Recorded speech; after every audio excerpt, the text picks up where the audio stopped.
चलिए आज एक ऐसे क्रांतिकारी सिद्धांत को समझते हैं जिसने स्मार्ट होने की हमारी सोच को हमेशा के लिए बदल दिया। जी हाँ, हम बात कर रहे हैं हार्वर्ड गार्डनर के मल्टीपल इंटेलिजेंस थ्योरी की। हम अक्सर सुनते हैं ना, वो तो बहुत स्मार्ट है। पर इसका असल मतलब क्या है? क्या स्मार्ट होने का मतलब सिर्फ एग्जाम में अच्छे नंबर लाना ही है? तो चलिए आज इसी पुरानी धारणा को थोड़ा तोड़ते हैं। ये सवाल जितना सीधा लगता है उतना है नहीं। क्या इंटेलिजेंस को तौलने का सिर्फ एक ही तराजू हो सकता है, या फिर स्मार्ट होने के कई अलग अलग रंग और रूप होते हैं?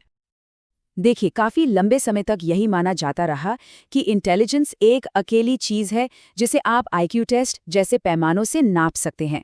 मतलब अगर कोई मैथ्स या साइंस में अच्छा है तो बस उसे ही इंटेलिजेंट मान लिया जाता था।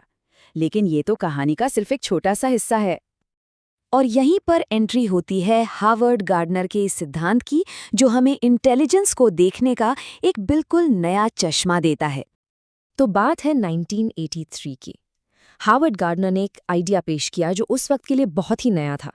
उन्होंने कहा कि इंटेलिजेंस कोई एक अकेली चीज नहीं है, ये तो कई अलग अलग तरह की काबिलियतों का एक गुलदस्ता है, और हर इंसान के पास इन काबिलियतों का एक अपना ही अनोखा कॉम्बिनेशन होता है।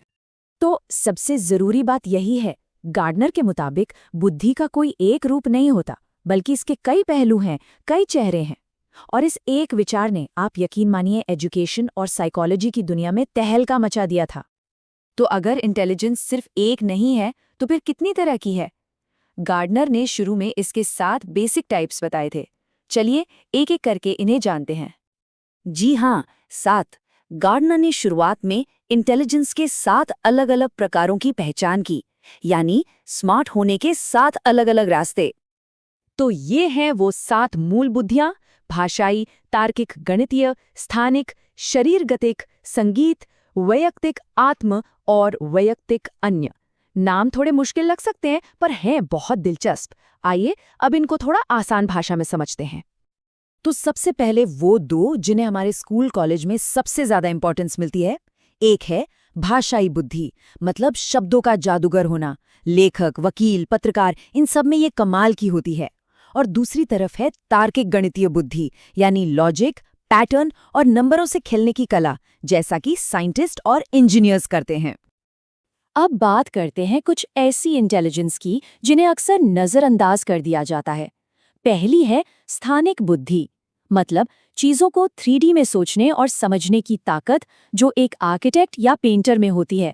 और दूसरी है शरीर गतिक बुद्धि, यानी अपने शरीर को बहुत ही कुशलता से इस्तेमाल करने की काबिलियत। सोचिए एक खिलाड़ी, एक डांसर या फिर एक सर्जन के बारे में। फिर आती है म्यूजिकल इंटेलिजेंस। ये है लय, ताल और सुरों को पहचानने और रचने की क्षमता।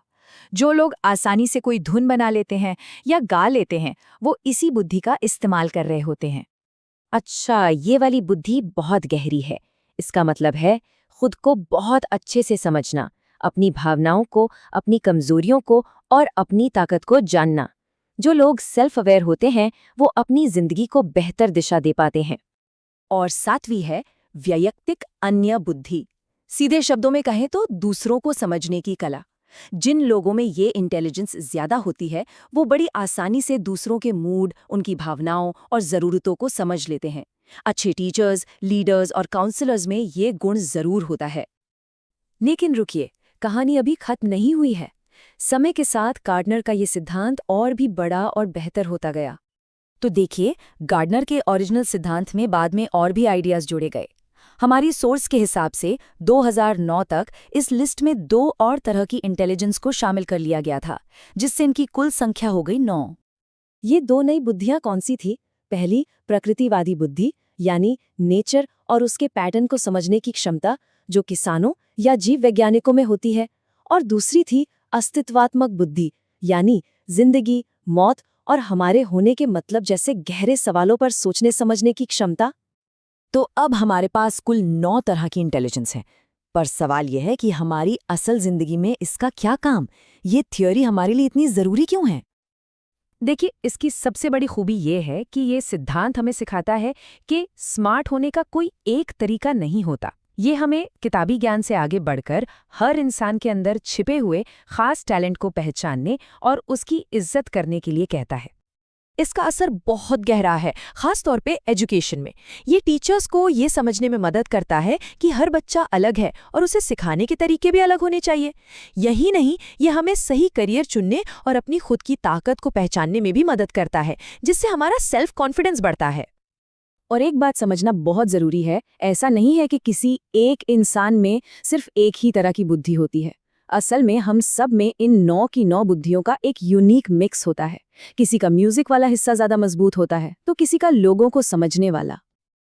तो आखिर में ये सारी जानकारी हमें एक बहुत ही दिलचस्प सवाल पर लाकर छोड़ देती है।